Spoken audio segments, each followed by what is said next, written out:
Hello friends, मैं हूं निशी और आपका स्वागत है मेरे YouTube channel study with Nishi में। आज हम बात करने वाले हैं हिस्ट्री के एक बहुत ही इम्पोर्टेंट चैप्टर है महाजनपद। तो चलिए टाइम वेस्ट ना करते हुए वीडियो को शुरू करते हैं। बौद्ध और जैन साहित्य में इस बात का उल्लेख मिलता है कि 6वीं शताब्दी में भारत में कई छोटे राज्य थे जिन पर मगध का आधिपत्य था।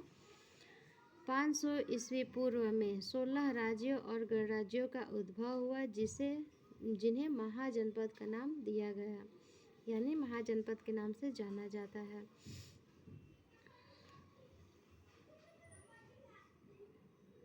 नंबर 1 में है अंग, नंबर 2 में है मगध, 3 में है वज्जी, 4 में है मल, 5 में काशी, 6 में कौशल, 7 में वत्स, 8 में छेदी, 9 में कुरु, 10 में पंचाल, 11 में सूरसेन, 12 में मत्स्य, 13 में अवंती, 14 में अमाशका और 15 में गांधार।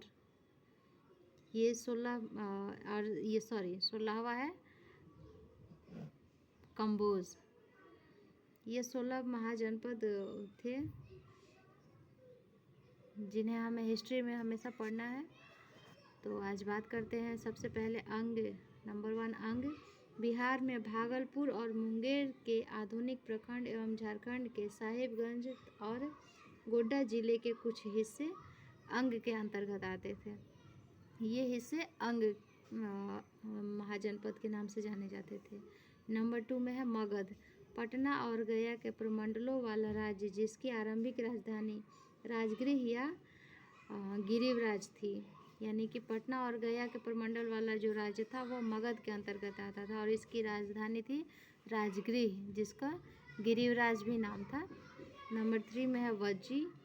8 काबिलाई गणराज्यों का संघ बिहार में गंगा नदी के उत्तर में स्थित था। राजधानी थी वैशाली। ये वज्जी जो था वो 8 कबीलाई गणराज्यों का संघ था और यह बिहार के गंगा नदी के उत्तर में था और वज्जी की राजधानी वैशाली थी। बात करते हैं नंबर 4 की। यह भी एक गणराज्य संघ था जिसमें आधुनिक पूर्वी उत्तर भारत के देवरिया, बस्ती, गोरखपुर और सिद्धार्थनगर जिले आते थे। इसकी 2 राजधानियाँ थीं, कुशीनारा और पावा। नंबर 5 में है काशी। वर्तमान में बनारस का इलाका राजधानी वाराणसी थी, यानी कि कहने का मतलब है कि अभी जो बनारस का जो एरिया है वो पहले काशी महाजनपद में आता था और उसकी राजधानी वाराणसी थी। नंबर 6 कौशल। वर्तमान का फैजाबाद, गोंडा, बहराइच आदि जिले आते थे और कौशल की राजधानी श्रावस्ती थी। नंबर है 7 वत्स। वर्तमान समय के इलाहाबाद और मिर्ज़ापुर आदि ज़िले इसके अंतर्गत आते थे, यानी कि कहने का मतलब है कि इलाहाबाद और मिर्ज़ापुर साइड का जो एरिया है वो उस समय वत्स था और इसकी राजधानी कौशाम्बी थी। नंबर 8 में है छेदी। आधुनिक बुंदेलखंड, यानी जो अभी बुंदेलखंड का जो एरिया है वो उस समय छेदी महाजनपद था और उसकी राजधानी थी सुक्तिमत्ती। और नंबर 9 में है कुरु। यमुना नदी के पश्चिम में पड़ने वाले इलाके हरियाणा और दिल्ली। राजधानी इंद्रप्रस्थ यानी दिल्ली थी। यमुना नदी के पश्चिम का जो एरिया था हरियाणा और दिल्ली वो सब कुरु महाजनपद के अंतर्गत आते थे और उस कुरु महाजनपद का जो राजधानी वो इंद्रप्रस्थ यानी कि वर्तमान का दिल्ली था। उसके बाद नंबर 10 की बात करते हैं तो पांचाल। पांचाल में पश्चिमी उत्तर प्रदेश से यमुना नदी के पूर्व के इलाके। राजधानी अहिछत्र थी, यानी कि पश्चिम उत्तर प्रदेश से यमुना नदी के पूर्वी इलाके तक का जो एरिया था वो पांचाल महाजनपद में था और उसकी राजधानी अहिछत्र थी। नंबर 11 की बात करते हैं अगर हम तो सूरसेन महाजनपद था। सूरसेन यानी कि वज्रख मंडल को कवर करता है, यानी कि अभी जो वज्रख मंडल है वो उस समय सूरसेन था महाजनपद, सूरसेन महाजनपद था और उसकी राजधानी मथुरा थी, यानी आज के टाइम में मथुरा है। वो सूरसेन महाजनपद की राजधानी हुआ करती थी।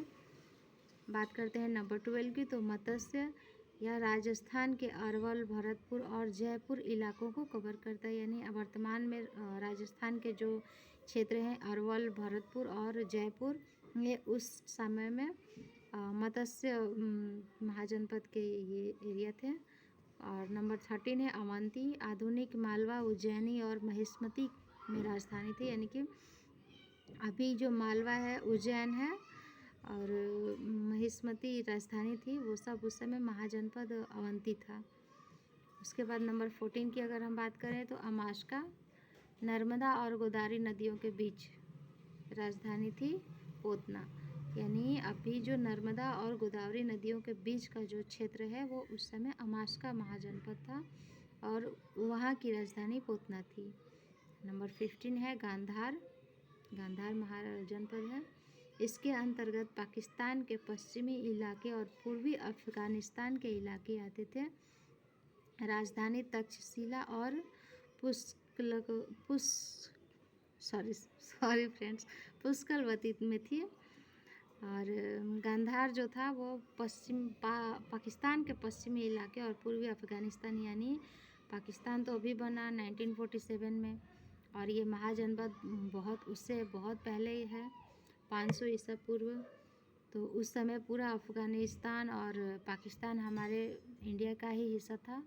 तो उस समय वहाँ जो महाजनपद था वो गांधार था। तो हमारा इंडिया पहले बहुत बड़ा था, बट क्या ही कह सकते हैं, 1947 में रहा सहा कसर पाकिस्तान भी पूरा कर दिया। उस समय वो सारे एरिया गांधार थे। और लास्ट है नंबर 16 कम्बोज महाजनपद। इसकी पहचान आधुनिक पाकिस्तान के हजारा ज़िले के तौर पर की गई है। यानी अभी जो पाकिस्तान का हजारा ज़िला है वो उस समय कम्बोज महाजनपद था। यानी कहने का मतलब वही है कि उस समय का पाकिस्तान, पूर्वी अफगानिस्तान सब हमारे इंडिया का ही हिस्सा था और उस समय वहाँ गांधार और कम्बोज महाजनपद थे जो कि हमारे इंडिया के ही अंदर में आते थे। लेकिन अभी जो कम्बोज है वो पाकिस्तान के हजारा ज़िले में है और गांधार जो है वो पाकिस्तान के पश्चिमी इलाके और पूर्वी अफगानिस्तान के इलाके में आता है। और वहाँ गांधार की राजधानी थी तक्षशिला और पुष्कलवती। तो फ्रेंड्स, ये है हमारा महाजनपद जिसे हम हिस्ट्री में पढ़ते हैं, और ये बिहार के हिस्ट्री में भी और इंडिया के हिस्ट्री में भी बहुत ही इम्पोर्टेंट चैप्टर है। और प्लीज़ सब्सक्राइब कीजिए, सपोर्ट कीजिए और कमेंट्स कीजिए, मुझे बताइए कि आपको ये वीडियो कैसा लगा, और प्लीज़ मुझे हेल्प कीजिए, गाइड कीजिए कि आगे मैं और किस चैप्टर पर वीडियो बनाऊं। Thank you friends, bye bye. Please support कीजिए, सब्सक्राइब कीजिए और प्लीज़ हेल्प कीजिए। Thank you, bye bye.